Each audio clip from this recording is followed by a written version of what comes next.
ഒരു ഷോ ഇപ്പൊ കണ്ടാ ഇനി കാണാൻ പറ്റില്ല. അത്രയ്ക്ക് ഡിമാൻഡ് ആണോ? ടിക്കറ്റ് കിട്ടത്തില്ല ഇനി ടിക്കറ്റ് ഇല്ല, ഷോയേ ഇല്ല. പാൻ ഇന്ത്യൻ സംഭവം വേറെ level. No next level, disaster next level. പ്രതീക്ഷിക്കില്ല, പക്ഷെ വിഷ്വൽ റേറ്റ് ഒരു 3 പാട്ടിലുണ്ട്. പാട്ടിന്റെ ഒന്നും ആവശ്യമേ ഇല്ലായിരുന്നു. സിനിമയുടെ ആവശ്യമില്ലെന്നാണോ? സിനിമയുടെ ആവശ്യമില്ലായിരുന്നു. തടകലായിരുന്നു പുറത്തിറങ്ങിയതേ ഉള്ളൂ. കാട്ടവരാതാണ് പ്രതീക്ഷിച്ചത്. ഒരു ആവശ്യമില്ലാതെ പൈസ പൊട്ടിക്കാന്നുള്ള ഉദ്ദേശത്തിൽ മാത്രം. പറന്നടിയൊക്കെ ഉണ്ടോ? ആൾക്കാരൊക്കെ പുഷ്പ 2ന്റെ റെക്കോർഡൊക്കെ വെട്ടും. അതിനൊരു ചാൻസ് ഉണ്ട്. തെലുങ്ക് പടത്തിനുള്ള എല്ലാ മാസത്തിലും.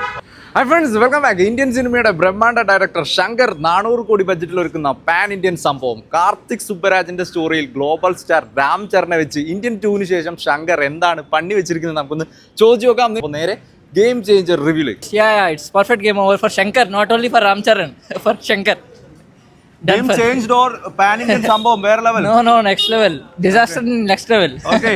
ഇന്ത്യൻ 2ക്ക് മേലെ പുഷ്പയ്ക്ക് കീഴേ. I think dupe, we have to dupe. Okay, Shankar come back. No, you won't come back. Even career end. எப்படி அந்த 400 கோடி எடுத்தவருக்கு ஏதாவது I don't get you. It can't collect. I think Kerala will get only 5 crores. Okay. Closing will be under 100. That's it. Okay. Bro, எப்படி totally எப்படி இருந்துச்சு? அந்த song இந்த அளவுக்கு பட்ஜெட்ல அந்த song எல்லாம் எடுத்து வச்சிருக்கா. We can, even the grandeur are also not that good up to mark, but we can see up to songs like we expected one ultra some camera. They said the song is not in that movie. Totally disappointed from the start to end. ஏதாவது இல்ல mass? Nothing at all. Especially of this theater, sound is good. That's it. Okay. No songs good. Background score is not that to mark. Nothing. எப்படி டிசாஸ்டரா? Next to disaster. Okay. Next to disaster. Bro, எப்படி இருந்துச்சு? Best movie. இந்த ஃபன்னா friends கூட எல்லாம் பார்க்கிறதுக்கு இருக்கா? இல்ல, நத்திங் இல்ல. பெஸ்ட். എന്താണ് ജയിലിൽ തടകലായിരുന്നു പുറത്തിറങ്ങിയതേ ഉള്ളൂ. അങ്ങനെ പാൻ ഇന്ത്യൻ സംഭവമാണ്. ഒരു കാട്ടവരാതാണ് പ്രതീക്ഷിച്ചത്, പക്ഷെ അന്ത അളവൊക്കെ അപരാധമല്ല. പിന്നെ നമ്മള് തലച്ചോറൊക്കെ വെളിയിൽ വെച്ചിട്ട് എവിടെയെങ്കിലും കളഞ്ഞിട്ട് പോയി കഴിഞ്ഞാൽ കംബാക്ക് ആണ്. ഇന്ത്യനേക്കാളും കൊള്ളാം. അപ്പൊ ഇന്ത്യനേക്കാളും കൊള്ളാം. പടം കാണുന്നതാണോ ഇതുപോലെ ജയിലിൽ പോകുന്നതാണോ? ഇല്ലടാ, ഇതിന്റെ ഇന്റർവൽ ബ്ലോക്ക് ഒക്കെ അവിടെ കൊള്ളാം. പിന്നെ സെക്കൻഡ് ഹാഫ് തുടങ്ങി കുറെ നേരമൊക്കെ അത്യാവശ്യം നമുക്കൊരു ലോജിക്ക് മാറ്റിയിട്ട് മാസാക്ഷം പടം എന്നുള്ള രീതിക്കാണ് ഇഷ്ടപ്പെട്ടത്. അവസാനം കൊണ്ടുവച്ച് നമ്മളെ ക്ഷമയം പരീക്ഷകളത്. ക്ഷമയെന്ന് പറഞ്ഞാൽ അങ്ങനെ പുഷ്പയ്ക്ക് മേലെ ഇന്ത്യൻ 2-ന് താഴെയാണോ? പുഷ്പ തന്നെ കുറച്ചുകൂടെ അല്ലോ. ഓക്കെ. പടം എങ്ങനെയുണ്ട്? 400 കോടി ബഡ്ജറ്റിൽ ഒരു വമ്പൻ സംഭവമാണോ? Pan Indian level reach? Indian ലെവലുള്ളതൊന്നും ഉണ്ടാന്ന് എനിക്ക് അറിഞ്ഞൂടാ. ഒരു ഷോ കേട്ടത് നന്നായി. ഒരു ഷോ ഇപ്പൊ കണ്ടാ ഇനി കാണാൻ പറ്റില്ല. അത്രയ്ക്ക് ഡിമാൻഡ് ആണോ? ടിക്കറ്റ് കിട്ടത്തില്ല ഇനി ടിക്കറ്റ് ഇല്ല, ഷോയേ ഇല്ല. നല്ല മൂവി, കൊള്ളാം. നല്ല അടിപൊളി മൂവി. ഒരു കൊമേഴ്ഷ്യൽ ആയിട്ട് പാൻ ഇന്ത്യൻ ലെവൽ റീച്ച് ഉള്ള ഐറ്റം ആണ്. തീർച്ചയായും അത് ആ മൂവി കണ്ടാലേ അറിയാം അത് പാൻ ഇന്ത്യൻ മൂവിയാണ്. നല്ല പാട്ടുകളുണ്ട്, നല്ല സീൻസ് ഉണ്ട്, ഒരുപാട് സീൻസ് ഉണ്ട്. അപ്പം നല്ല ഓവറോൾ നല്ല മൂവിയാണെന്നാണ് എനിക്ക് തോന്നുന്നത്. ഇന്ത്യൻ പുഷ്പ 2ന്റെ റെക്കോർഡൊക്കെ വെട്ടും. അതിനൊരു ചാൻസ് ഉണ്ട്. ചേട്ടാ, കംബാക്ക് എന്ന് പറയാൻ വേണ്ടി പുള്ളിയുടെ പഴയ നമ്മളിപ്പം അന്യൻ എന്തിനൊക്കെ എടുത്തു കഴിഞ്ഞാൽ എന്തിനൊക്കെ പക്ക ഒരു ഇന്റർനാഷണൽ സ്റ്റെപ്പായിരുന്നു. ആ ഒരു ലെവലിലോട്ട് വന്നിട്ടില്ല. But I should say Indian 2-നെക്കാട്ടിയും വേ ബെറ്റർ ആയിരുന്നു. കയറിയിട്ട് ഇന്ത്യൻ 2 കണക്ക് വെറുത്തില്ല. ഇന്ത്യൻ 2 അങ്ങനൊന്നുമില്ല. കുറെ ഡ്രാമാറ്റിക് ക്രിഞ്ചൊക്കെ ഉണ്ട്. പക്ഷെ ഞാൻ പറഞ്ഞില്ല, ഇന്ത്യൻ 2 കണ്ടപ്പോൾ സത്യം പറഞ്ഞാൽ കരച്ചിൽ വന്നു. കാരണം കമലഹാസനെയും എല്ലാവരും ഇട്ട് പഴയ ആ ക്ലാസിക് പടത്തിനെ അതെനിക്ക് തോന്നുന്നു ഈ പടത്തിലായിരുന്നു പുള്ളിയുടെ കോൺസെൻട്രേഷൻ. അതുകൊണ്ട് ഇന്ത്യൻ 2 കുളമായി പോയതാണ്. ഇത് വലിയ കുഴപ്പമില്ല. പുള്ളിയുടെ ബെസ്റ്റ് ഒന്നും പറയാൻ പറ്റില്ല. പക്ഷെ എനിക്ക് ബോറടിച്ചില്ല, കണ്ടോണ്ടിരിക്കാൻ പറ്റി, കുഴപ്പമില്ലായിരുന്നു. ടിപ്പിക്കൽ തെലുങ്ക് മാസ് മസാല തന്നെ അത്യാവശ്യം. പക്ഷെ ബല്ലയില കണക്ക് തള്ളൊന്നുമില്ല, ലോറി ഔട്ട് അതൊന്നുമില്ല. അത്യാവശ്യം ഒരു എന്താ പറയുക, ഇപ്പോൾ ഒരു പൊളിറ്റിക്കൽ കറക്റ്റ്നെസ്സും പുള്ളിയുടെ കുറച്ച് രാം ചരനൊക്കെ അത്യാവശ്യം നന്നായിട്ട് ലുക്കായിട്ട് ചെയ്തു, കുഴപ്പമില്ലായിരുന്നു. ഒരു തെലുങ്ക് മാസ് കൊമേഴ്ഷ്യൽ ഐറ്റം പ്രതീക്ഷിച്ചു പോയ ഒരു 1000 കോടി പടമാണോ? തെലുങ്ക് സിനിമയായിട്ട് കാണാനാണെങ്കിൽ കാണാം, അത്രേ പറയാൻ പറ്റൂ. അല്ലാതെ ഇപ്പം ഞാൻ പറഞ്ഞ പോലെ തന്നെ ഇന്ത്യൻ 2 വെച്ച് നോക്കിയാൽ കൊള്ളാം, അത്രേ എനിക്ക് പറയാൻ പറ്റൂ. പിന്നെ ഇടയ്ക്ക് അവിടെ ഇവിടെയൊക്കെ ഒരു കോമഡി ആയിട്ട് കണ്ടിരിക്കുകയായിരുന്നു. ഇതെങ്ങനെ അങ്ങനെ ഉണ്ടോ? കോമഡി ആയിട്ട് കണ്ടിരിക്കാന്ന് പറഞ്ഞാൽ അതിനുള്ള കോമഡി ഇതിനകത്തില്ല. ഇടയ്ക്ക് ഇന്റർവെല്ലൊക്കെ കഴിഞ്ഞ് ഹൈ മൊമെന്റ് ആയിരുന്ന കുറച്ച് സീൻസ് ഉണ്ട്. അല്ലാതെ പാട്ടൊക്കെ എടുത്തു വെച്ചായിരുന്നു. പാട്ടൊക്കെ കാണുമ്പോൾ തന്നെ നമുക്ക് മനസ്സിലാവും ഒരുപാട് ബഡ്ജറ്റ് ഇറക്കിയ പാട്ടാണെന്ന് കാണുമ്പോൾ മനസ്സിലാവും. സെറ്റ് ആണെങ്കിലും VFX ആണെങ്കിലും ബാക്ക്ഗ്രൗണ്ട് ആണെങ്കിലും. പിന്നെ ആവശ്യമില്ലാത്ത സ്ഥലത്തൊക്കെ ചുമ്മാ ഒരുപാട് VFX ഇട്ടിട്ടുള്ള തോന്നണം. അതൊക്കെ കട്ട് ചെയ്ത് കളയായിരുന്നു നമുക്ക്. ഓവറോൾ സമയം ഉണ്ടെങ്കിൽ കാണാം. എന്താണ് റിഗ്രറ്റ് അടിക്കേണ്ടി വരുമോ? കാണണ്ട പൈസ ഉള്ളവർക്ക് കാണാം, അത്രേ പറയുള്ളൂ. അത് എല്ലാവർക്കും ഓരോരോ ടേസ്റ്റ്. ശങ്കറിന്റെ എന്തെങ്കിലും കംബാക്കിനുള്ള ചാൻസ് കാണുന്നുണ്ടോ ഇനി? ഈ സിനിമയിൽ തോന്നണില്ല. ഇനിയൊരു സിനിമ വന്നാൽ നോക്കാം. ഓവർ എന്താ പറയാ, എനിക്ക് ഒട്ടും ഇഷ്ടപ്പെട്ടില്ലായിരുന്നു പടം. മേക്കിംഗ് മാത്രം കൊള്ളാം. പിന്നെ സ്റ്റോറി എന്ന് പറഞ്ഞാൽ കട്ട ക്ലീശയാണ്. സ്റ്റാർട്ട് ടു എൻഡ് വരെയും ചുമ്മാ എല്ലാം പ്രഡിക്റ്റബിൾ ആണ്. സ്റ്റാർട്ട് ടു എൻഡ് വരെയും നമുക്ക് അറിയാം സ്റ്റോറി എന്താകും എന്നുള്ളത് കറക്റ്റ് അറിയാൻ പറ്റും. കൊമേഴ്ഷ്യൽ എലമെന്റ്സ് ഒക്കെ എങ്ങനെയുണ്ട്? 400 കോടി ബഡ്ജറ്റ്, ആ ഒരു പാട്ട് കൊള്ളായിരുന്നു. ഒരു പാട്ട് 75 കോടിയുടെ പാട്ട് മേക്കിംഗ് നൈസ് ആയിട്ടുണ്ട്.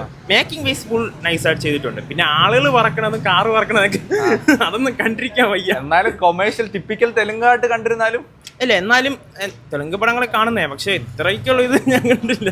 അതൊരു അപരാധ ലെവലായി പോയി. കോമഡി ആയത് അതാണോ പ്രശ്നം? കോമഡി ഉണ്ട്. ജയറാമിനെയൊക്കെ വെറുതെ കൊണ്ടുവന്ന് കോമഡി ലെവലാക്കി. കൊള്ളാം. 1000 കോടി സംഭവമാണ്. അത്രയൊന്നുമില്ല, 1000 500 അത് കിട്ടുമെന്ന് അറിയില്ല. പക്ഷെ അടിപൊളി പടം, കുഴപ്പമില്ല. എന്ന് പറയാൻ ഇപ്പോൾ ഒരു തെലുങ്ക് പടം കണ്ടു കഴിഞ്ഞാൽ അത്രയ്ക്കുള്ള ഒരു മാസ് എലിമെന്റ് കാര്യങ്ങളെല്ലാം ഉണ്ട്. ഇപ്പോൾ ശങ്കർ പടം നമുക്ക് കാണുന്നത് സോങ്സിലൊക്കെ ശങ്കറിൻ്റെ ടച്ചുണ്ട്. ശങ്കറിന്റെ കംബാക്ക് ഒന്നുമല്ല, പക്ഷെ ഇന്ത്യൻ ട്യൂവിനെക്കാളും കൊള്ളാം. ശങ്കറിന്റെ കംബാക്ക് പറയുകയാണെങ്കിൽ ഒരു അന്യൻ ലെവലോ അല്ലെങ്കിൽ ശിവാജി ലെവലോ അല്ലെങ്കിൽ 2 എന്തിരൻ ലെവലോ ആ ലെവലൊക്കെ വരുമ്പോൾ നമുക്ക് പറയാം ശങ്കർ കംബാക്ക് എന്ന് പറയാം. ശങ്കർ കംബാക്ക് നമുക്ക് പറയാൻ പറ്റില്ല. ശങ്കറിന്റെ ഒരു മാസ് മസാല പടം, ഒരു തെലുങ്ക് പടം കൊണ്ട് നമ്മൾ മുതൽവൻ പടത്തിന്റെ ഒരു അൾട്ടർനേറ്റീവ് എന്നാണ് പറയാം. ഓക്കെ, ആ ഒരു പൊളിറ്റിക്കൽ കാര്യങ്ങളൊക്കെ പറയുന്നത്. ഒരു 400 കോടി ബഡ്ജറ്റിന്റെ വിഷ്വലി തിയേറ്റർ എക്സ്പീരിയൻസ് അത് സോങ്സിൽ കാണാം. സോങ്സിൽ ആ VFX കാര്യങ്ങളൊക്കെ ഉണ്ട്. സോങ്സിൽ സംഭവം ഒരു ശങ്കർ ടച്ച് ഫുൾ സോങ്സിൽ വന്നു. പക്ഷെ സിനിമയിലുണ്ടോ എന്ന് നോക്കിയാൽ സിനിമയിൽ മാസ് എലമെന്റ്സ് മാത്രമാണ് കൂടുതൽ. മാസ് എലമെന്റ് പക്ക മാസ് എലമെന്റ്. അത് ശങ്കർ തന്നെ ഇന്റർവ്യൂവിലൊക്കെ പറയുന്നുണ്ട് ഒരു മാസ് എലമെന്റിൽ ഒരു പടം ചെയ്യണമെന്നോ. അത് ഇതിൽ ചെയ്തു വെച്ചിട്ടുണ്ട്, മാന്യമായി ചെയ്തു വെച്ചിട്ടുണ്ട്. തെലുങ്ക് പടത്തിനുള്ള എല്ലാ മാസവും ഇതിലും പാൻ ഇന്ത്യൻ സംഭവം அந்த மாதிரி PAN India movie okay. Pushpa 2 அந்த மாதிரி அளவுக்கு இருக்கா? புஷ்பா 2 வேற, அது கமர்ஷியல் மூவி, இது பொலிட்டிக்கல் ஸ்கிரிப்ட். சங்கர் 2 டைரக்ஷன் எப்படி இருக்கு? இந்தியன் 2 மாதிரி வேற மாதிரி இருக்கா? ಇಂಡಿಯನ್ 2 ಇದು ಕಂಪ್ಯಾರಿಸನ್ ಎಲ್ಲ ಬೇರೆ. ಇದು ಸಪರೇಟ್, ಅದು separate. Story, elevations, family and action, songs, background score எல்லாம் மாஸ் மூமெண்ட்ஸ் இருக்கா? மாஸ் மூமெண்ட்ஸ் இருக்கு. எந்த பாட்டு ரொம்ப பிடிச்சிருக்கு? அந்த ஜரகண்டி மூவி, அந்த சாங் எல்லாம் எப்படி இருந்துச்சு? காணறதுக்கு விஷுவலி நல்லா ட்ரீட்டா இருந்தா, நல்லா வேற ലെവലാ இருந்தா. വേറെ ലെവൽ. ചുമ്മാ ഒരു പാൻ ഇന്ത്യൻ സംഭവം എന്ന് പറയാനുണ്ടോ? ഇത്രയും ഒന്നുമില്ല, നോർമൽ പടം തന്നെ. ഒരു കറപ്ഷൻ വരുന്ന അതിനെ പ്രതികരിക്കാൻ ആള് വരുന്നു, എല്ലാവരെയും ഇടിച്ചു തെറിപ്പിക്കുന്നു. പറന്നടിയൊക്കെ ഉണ്ടോ? ഫുൾ എയറിലാണ് ആൾക്കാരൊക്കെ, ചുമ്മാ എയറിൽ. ഒരു നാടോടി മഞ്ഞൻ സ്റ്റൈല് ദിലീപിന്റെ. എങ്ങനെയാണ് തിയേറ്ററിൽ കാണാനുണ്ടോ? 400 കോടി മുടക്കിയതിന്റെ ഒരു എഫക്ട് ഉണ്ട് പടത്തിന്. വീക്കെൻഡ്സ് ഒക്കെ അല്ലേ, ഫ്രീ ആണെങ്കിൽ വന്നിരുന്നത്. അതാണ് പൈസ പണ്ട് ചെയ്തു വെച്ചാൽ പടങ്ങളൊക്കെ ഒന്ന് റിലീസ് ചെയ്താൽ ആവശ്യമുള്ളൂ. അന്യനൊക്കെ റിലീസ് ചെയ്ത് ഇപ്പോഴും വന്ന് കാണാം. എന്തിനാ റിലീസ് കാണാം? എങ്ങനെയാണ് ക്വാളിറ്റി കൂടിപ്പോയതാണോ? ക്വാളിറ്റി കൂടിപ്പോയില്ല, പൈസ പൊട്ടിക്കാൻ വേണ്ടി കുറെ സീൻ എടുത്ത് വെച്ചേക്കുന്നത്. ഒരു ആവശ്യമില്ലാതെ പൈസ പൊട്ടിക്കുക എന്നുള്ള ഉദ്ദേശത്തിൽ മാത്രം ആ പാട്ടൊന്ന് വിഷ്വലൈസ് ചെയ്ത് വേസ്റ്റഡാണ്. ഇന്റർവ്യൂവിൽ തന്നെ പടത്തിന്റെ ലെവൽ മനസ്സിലാവും. തെലുങ്കന്മാർക്ക് ഇഷ്ടപ്പെടത്തില്ല. ഇത് ആർക്കും ഇഷ്ടപ്പെടാൻ വലുതായിട്ട് ചാൻസ് ഇല്ല. ഇന്ത്യൻ 2 ഇഷ്ടപ്പെട്ടവർക്ക് ചിലപ്പോൾ ഇഷ്ടപ്പെടും. ഇന്ത്യൻ 2 വെച്ച് നോക്കുകയാണെങ്കിൽ നമുക്ക് ആവറേജ് എന്ന് പറയും. അല്ലാതെ ST സൂര്യ കൊള്ളാം. സമയം ഉണ്ടെങ്കിൽ പോയി കാണാം, അല്ലെങ്കിൽ OTT പോയി കാണാനാണ് നല്ലത്. 400 കോടി മുടക്കിയതിന്റെ എന്തെങ്കിലും കാണാനുണ്ടോ തിയേറ്ററിൽ? വിഷ്വൽ കുറെ ഡാൻസ് ഉണ്ട്, അത്ര അതിൽ കുറെ പൊട്ടിച്ചിട്ടുണ്ട്. കുറച്ച് ക്ലിഷ ബ്രേക്കിംഗ് സീൻസ് ഒക്കെ ഉണ്ട്. പഴയ ശങ്കറിനെ വെച്ചൊന്ന് കമ്പയർ ചെയ്യില്ല, ഇന്ത്യൻ 2 വെച്ച് നോക്കുമ്പോൾ കുഴപ്പമില്ല. ഇന്ത്യൻ ബോംബാണ് ആണ്. എന്നാ ഇന്ത്യൻ 2 മേളിൽ പുഷ്പയ്ക്ക് താഴെ അങ്ങനെ ഇന്ത്യൻ 2-നേക്കാളും കൊള്ളാം. അങ്ങനെ ഞാൻ ഇന്ത്യൻ 2 ഒക്കെ പ്രതീക്ഷ വന്നേ, അത്രയൊന്നും അവരാതായില്ല.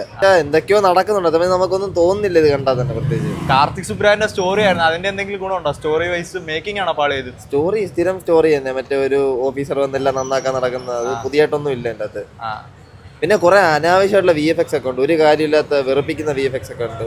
ശങ്കറിന്റെ സ്ഥിരം പാട്ടിലൊക്കെ വിഷ്വൽ എഫക്റ്റ് ഒക്കെ കിട്ടിയോ? വിഷ്വൽ ട്രീറ്റ് പാട്ടിന്റെ ഒന്നും ആവശ്യമേ ഇല്ലായിരുന്നു. സിനിമയുടെ ആവശ്യമില്ലെന്നാണോ? സിനിമയുടെ ആവശ്യമില്ലായിരുന്നു. അതൊന്നുമില്ല, ജസ്റ്റ് ഫസ്റ്റ് ഹാഫ് കണ്ടോണ്ടിരിക്കുക, സെക്കൻഡ് ഹാഫ് ഭയങ്കര ലാഗും ചുമ്മാ അടി അതൊക്കെ. തെലുങ്ക് പടം അതായിരിക്കുമല്ലോ. ആ ഒരു ടിപ്പിക്കൽ തെലുങ്ക് അത് തന്നെ, ഒരു പഴയ സ്കൂൾ തെലുങ്ക് പടം. അടിക്കുമ്പോ പറന്നങ്ങ് കിലോമീറ്റർ കണക്ക് പോകുന്ന. അങ്ങനെ ഇത്ര കോടി മുടക്കിയതിന്റെ പാട്ടും അത് ഇതൊക്കെ കാണാനുണ്ടോ? അത് പാട്ട് ചുമ്മാ ആവശ്യമില്ലാതെ ഇഷ്ടം പോലെ പാട്ടുണ്ട്, ചുമ്മാ തൊട്ടനും പിടിച്ചതിനും പാട്ട്. ഓക്കെ, പുള്ളിയുടെ സ്വഭാവം പറഞ്ഞ പടത്തിന് 500 കോടിയാണെങ്കിൽ അതിൽ 1/4 ലെവൽ വിഷ്വൽ ട്രീറ്റ് ആണോ? ഇന്ത്യൻ ലെവൽ ഒട്ടും പ്രതീക്ഷിക്കില്ല, പക്ഷെ വിഷ്വൽ ട്രീറ്റ് ഒരു 3 പാട്ടിലുണ്ട്. ലൈറ്റൊക്കെ സെയിം ആണ് ബ്രോ, പക്ഷേ ഭയങ്കര രസമായിട്ടുണ്ട്. കാരണം നമ്മൾ ഈ വിഷ്വൽ വൈസ് ടെക്നിക്കൽ നല്ല ടെക്നിക്കൽ പണിയെടുത്തിട്ടുണ്ട്. രാം ചരണ് നല്ല പണിയെടുത്തിട്ടുണ്ട്. കാരണം പുള്ളി അത് അത്യാവശ്യം, കാരണം ഈ ടെസ്റ്റിംഗ് ടേൺസ് ഒന്നല്ല ടെംപ്ലേറ്റ് സെയിമാണ്, കൊള്ളാം. അപ്പോൾ കഴിഞ്ഞ വർഷം ഇതേ സമയം ഇറങ്ങിയ ഇന്ത്യൻ 2 ക്ഷീണം തീർത്തുകൊണ്ട് ശങ്കർ സാറിന്റെ വമ്പൻ കംബാക്ക് നിങ്ങളെല്ലാവരും തിയേറ്ററിൽ പോയിട്ട് കാണുക. ഈ പടം എങ്ങനെ ഉണ്ടായിരുന്നു എന്ന് പറയുക. അപ്പോൾ വീഡിയോ ഇപ്പം തന്നെ ഒന്ന് ലൈക്ക് ചെയ്തോ. അടുത്ത വീഡിയോ കാണാം.